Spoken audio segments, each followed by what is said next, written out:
É verdade. E Jesus, ele até fala, né, que ninguém viu o Pai, a não ser aquele que veio, João que desceu, 18.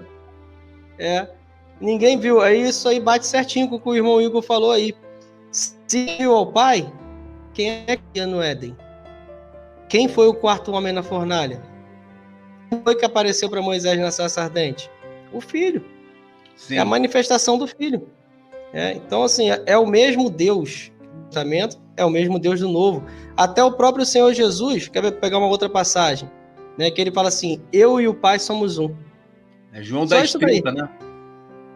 Basicamente, só isso daí.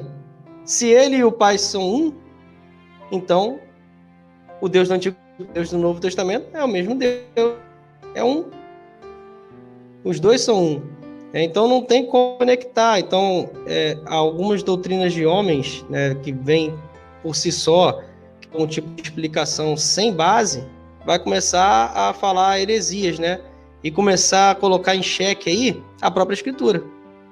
Aí as pessoas, né, que vão nessa linha pensam, então a palavra se contradiz, a Bíblia se contradiz. Não, ela não se contradiz em nada.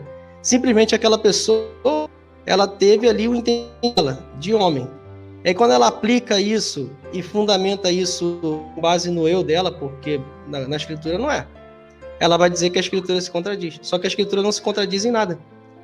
Aí é necessário se voltando às Escrituras, estudando, né, conversando, debatendo de maneira construtiva, para que a gente não caia nesses enganos.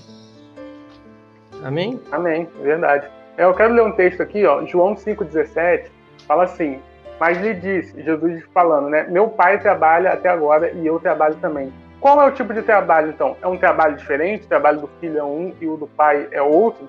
Então, o que o filho está trabalhando, construindo, o pai não está junto?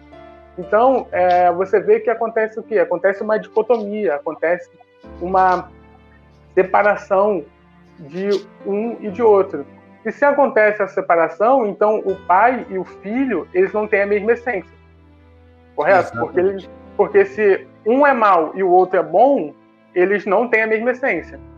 Então, fica meio perdido essa confusão. E o que gera? Vai acabar gerando o afastamento, a apostasia.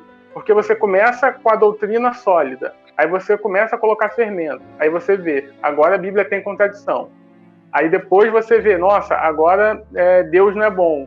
Ah, agora Jesus não é Deus. Ah, agora a Bíblia está toda errada, agora eu sou ateu. Então você vai sendo desconstruído aos poucos. Amém? Você está vendo que o propósito dessas doutrinas é justamente essa, né? Tentar esfriar a fé das pessoas. Então, a escadinha que o Elber acabou de colocar. A pessoa vem cheio de fé na igreja, recebe Jesus, né? Tô falando antes de conhecer os canais do YouTube. Aí conhece Jesus, né? Aí tá lá toda fascinada com as coisas da igreja, tá lá. Aí ela conhece um canal que é um canal alternativo, um canal que não tem fermento, prega a palavra, e ela fica totalmente encantada com isso daí, né? E aí, só que ela não consegue, ela não amadurece, esse é o problema, e essa é uma das coisas que mais me preocupa entre nós aqui, né? Porque a gente tem essa preocupação de querer amadurecer as pessoas, porque se a pessoa fica naquela vontade de querer conhecer, mas sem pegar a base, ela vai querer construir uma casa de cima para baixo. E aí vai pegar questões como essa daí, né, que ela não vai ter resposta de imediato, né, vai começar a entrar por um caminho obscuro, vai começar a se envolver, né, e daqui a pouco ela está ou afastada, ou ela está na apostasia, ou ela esfriou na fé, quer saber, ó, negócio de igreja, de fé, isso aí para mim eu não quero mais não. Né? Por quê? Porque ao invés de conhecer o Criador, ela quis conhecer mais a criatura. Né? Então, geralmente pessoas que olham para Jesus e se afastam tão facilmente de Jesus, para de adorar tão facilmente Jesus, né? E para de crer na Bíblia tão facilmente, são pessoas que não têm uma comunhão com Deus, porque eu me lembro que quando eu estava na faculdade, vinha questões difíceis para mim, vinha questões complicadas, vinha questões né? Que às vezes eu ficava assim, meio, né? Vamos pensar direitinho nisso aqui, né? Mas as experiências que eu tive com Deus, a comunhão que eu tive com Deus durante a minha infância, praticamente me impediu, né, de me afastar. Por quê? Porque seria a mesma coisa que eu tirasse um pedaço do meu corpo. Ou se alguém chegasse para mim e dissesse: Igor, você não nasceu em 25 de agosto. Né? Porque a experiência é tão grande, é tão forte, tão marcante, que eu tinha plena convicção de que naquele momento eu não teria resposta, mas que mais na frente eu iria ter. Né? Só para fechar, para dar a palavra ali para o Anderson, em João capítulo 14, versículos 6 e 7, diz assim, ó: Disse-lhe Jesus: Eu sou o caminho, a verdade e a vida. Ninguém vem por quê? Porque o Pai está dentro de Jesus, né? Ninguém vem ao Pai senão por mim. Se vós me conhecesseis a mim, também conhecereis a meu Pai. E já desde agora o conheceis e o tendes visto. Ou seja, será que no caráter de Jesus havia essa maldade do Pai? Porque se eu olho para Jesus, eu olho o Pai, né? Quem vê a mim, vê o Pai. Né? Então, tem que parar, tem que meditar, porque tem muita gente, inclusive o que me trouxe e me motivou a fazer esse vídeo, foi porque eu estou vendo gente que a gente conhece, que já fez seminário, que é colegas nossos, né? Que já está entrando nessa onda de que o Antigo Testamento é de um Deus ruim e o Novo Testamento é de um Deus bonzinho, né? Como se houvesse dois deuses ali, essa dualidade. Amém. É isso aí. E o que está chamando a atenção na gente aqui é justamente isso. Pessoas que enganadas com a chamada teologia de pinça, né? E como é que funciona essa teologia de pinça? Primeiro, a pessoa diz, vamos botar o fundamento do que não tem fundamento, né? Mas é o que está na cabeça quem prega essa doutrina desse tipo, né? Doutrinas como essa. Ele pega e diz que 80% do Antigo Testamento ele foi alterado pelos homens, então tá errado. E 80% do Novo tá certo. Então, o que ele fez? 20% tá certo e 20% tá errado. Então, ele criou ali uma relativização. Ele relativizou. Isso é a doutrina de homem. Isso é o que a base, como que é formada essas loucuras, essas heresias que estão sendo faladas aí. Então, ele relativizou. Quando ele relativiza, primeiro, aí ele já desconstruiu tudo que a Escritura sempre está concordando de maneira perfeita, até os dias de hoje. O próprio Senhor Jesus, ele disse, né? Não cuideis que eu vim destruir a lei ou os profetas. Eu não vim destruir, eu vim cumprir. Está cumprindo perfeitamente. Textos como esse, por exemplo, eles ignoram. Então, eles relativizam a construir em cima disso qualquer tipo de doutrina. Eles conseguem fundamentar qualquer coisa. Né? E até tem aqui o que a gente separou, um trecho, né, de uma conversa aqui. Pode até botar a tela aí para compartilhar, irmão Igor? Por exemplo, esse aqui é um trecho que a pessoa, né, que está construindo doutrina para poder fundamentar uma série de heresias sérias, a ponto de levar, no final das contas, a pessoa até abandonar e negar o nome de Cristo. Olha o que ele coloca aqui. Isso é um texto, né? Moisés deixou a lei para matar o Messias. Então você vê que ele já está direcionando aqui, ó, o próprio texto na mente da pessoa, e principalmente pessoas que não estão bem fundamentadas na palavra, por exemplo, pessoas novas convertidas, né? Então ele já vai começando a direcionar de maneira maldosa, ó, que a lei é para matar o Messias. E já vai direcionando como se fosse algo negativo, ó. Aí ele nos acusa. Aí ele pega um trecho aqui de João 5, 45 a 47. Aí ele vai pensando os textos e dizendo aqui, ó: não penseis que eu vos acusarei. Aí ele coloca aqui, ó, futuro diante do Pai, né? Que quem acusa. Olha como é que ele vai começando de maneira maldosa a manipular a mente da pessoa, ó. Não penseis que eu vos acusarei. Aí ele bota aqui diante do Pai. Isso aqui não tem, aqui não tem na Escritura. Isso aqui é ele que está colocando. Ele está pensando aqui, está colocando aqui, ó, já direcionando através dessas palavras maldosamente da pessoa. Aí coloca aqui, ó, juízo. Quem vos acusará? Agora e depois é Moisés. Então ele tá pensando versículos ali e tá já enxertando uma doutrina que eu considero, inclusive, até doutrina de demônio. Não, com certeza que é. Doutrina de demônio. Isso Então, é uma blasfêmia pura. Blasfêmia pesada. Ele fala que é Moisés, e ele coloca entre parênteses aqui, Moisés é o diabo.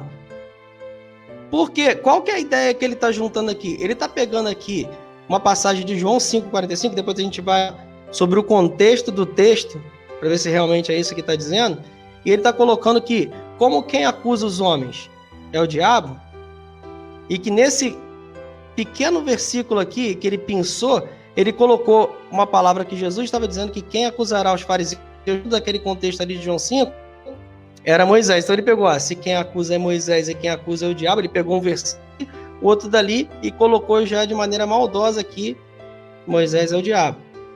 Em quem tendes depositado vossa confiança, né? Porém, se de fato cresces em Moisés, como dizem, de igual modo havereis de crer em mim, o Filho do Pai. Aqui ele já começa a enxertar outra coisa. Porque no final das contas aqui, a gente tá pegando só um trecho. Afinal de contas, quantos pais tem aí, caramba? Né? É um pai bom, um pai ruim? É o Pai, que é Deus. Só que aqui, ao mesmo tempo, isso na conversa ali, ele pegou e ainda colocou que, no caso, Jesus, que era o Filho de Deus, mas que Jesus era o Messias. Ele começa a fazer uma salada de frutas ali, né? Aí ele bota aqui, ó, mas se não credes em seus escritos, aí ele, olha entre parênteses que ele joga, 613 preceito de morte. Como crereis em minhas palavras? Pois eu haveria de vir. No resumo de tudo, ele diz que Jesus falou que morreu. Só que quando a gente pega aqui o texto, vamos pegar agora esse texto lá. Assim, deixa eu só colocar aqui. Vamos pegar esse texto aqui que está lá em João 5. Os irmãos também, se tiver algum acréscimo, pode falar, a gente vai entender. Eu quero fazer uma analogia, né, sobre isso. Você vê que o que ocorre? Cristo está à destra de quem? Do Pai. Mas o Pai é mau do Antigo Testamento, então ele está do lado ruim, né? Dessa coisa má. A não ser que o Pai se converteu com a pregação ruim do Filho, então, né? Pode ser. E aí já vai interferir. Aí já vai interferir em vários conceitos ali, né? Uma analogia que eu gosto é da vela. Você pega uma vela acesa e você pega uma vela apagada. Com essa vela acesa, você coloca a chama na vela apagada. Vão ser duas chamas, mas duas velas diferentes. Mas a essência do fogo, o fogo é o mesmo. Então você vê que tem ali a distinção que as pessoas confundem muito da pessoalidade, mas não de essência. O fogo é o mesmo, o componente do fogo é o mesmo, o calor é o mesmo. Porém, as velas, elas são diferentes. Então, a essência é uma. Mas aí você tem a distinção do verbo que se fez carne e do Pai que colocou o verbo à destra, né? Isso aí. Amém. A gente pega o texto aqui. O texto desse texto, Jesus ele vai ter feito ali uma cura de um paralítico.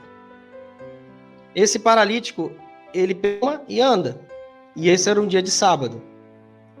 Então, os fariseus, ao verem isso, vão questionar aquele homem de por que ele está carregando a cama, porque era um sábado. Aí ele fala, aquele que me curou, ele disse para mim tomar minha cama. Eles ignoraram completamente a cama, só se preocuparam com a cama. Pô, mas tá carregando sábado, quem foi que falou você fazer isso? Aí ele não sabia que era Jesus. Mas no templo, Jesus vai encontrar com esse homem daí e vai falar, olha, não peques para que não te aconteça coisa pior. Aí esse homem, ele vai lá nos fariseus e fala, ó, foi ele que me curou. Os fariseus começam a marcar em cima de Jesus. Isso vai gerar uma discussão ali. No texto todo aqui, Jesus ele vai explicar a sua missão. Quando chega aqui no versículo 45, que é o que ele 45 ao 47, né? Jesus fala, pegando isso tudo, ó, não penseis que acusarei perante o Pai. Quem vos acusa é Moisés, em quem tendes firmado a vossa confiança. Porque, agora ele explica por que ele falou isso, ó. Porque se de fato cresceis em Moisés, também crereis em mim, porquanto ele escreveu a meu respeito. Então olha o que Jesus está falando aqui. Ele está testificando de que Moisés escreveu sobre Cristo, Jesus, né? Está testificando disso. O próprio texto já quebra esse argumento, né? Exatamente, o próprio texto já quebra. E aí, por outro lado, você olha assim, se Moisés escreveu sobre Cristo, então o que ele estava fazendo ali era testemunhando, através das Escrituras, o Senhor Jesus. O próprio Moisés estava apontando para o Senhor Jesus. Então você vê a concordância perfeita. É isso que o irmão Igor falou. O próprio texto já quebra ele. Aí ele complementa ainda, ó. Porque se de fato eles cresceis em Moisés, se eles acreditassem nas coisas que Moisés escreveu ali, também crerias em mim. Por quê? Porque foi sobre Cristo que Moisés escreveu. Claro. Exatamente. Porque ele escreveu a meu respeito. Ele fala exatamente isso. Ó.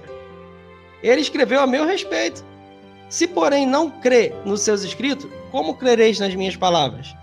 Porque tudo que Jesus estava fazendo ali era cumprimento perfeito de tudo que escreveu na lei e de tudo que falaram os profetas. E os profetas profetizaram, ouvindo com base na lei. Então, a base de Cristo, a base de Moisés é a mesma. Não poderia ser diferente. Então, o texto aqui, ele já coloca por terra essa doutrina que ele está fazendo, de que ele está ensinando.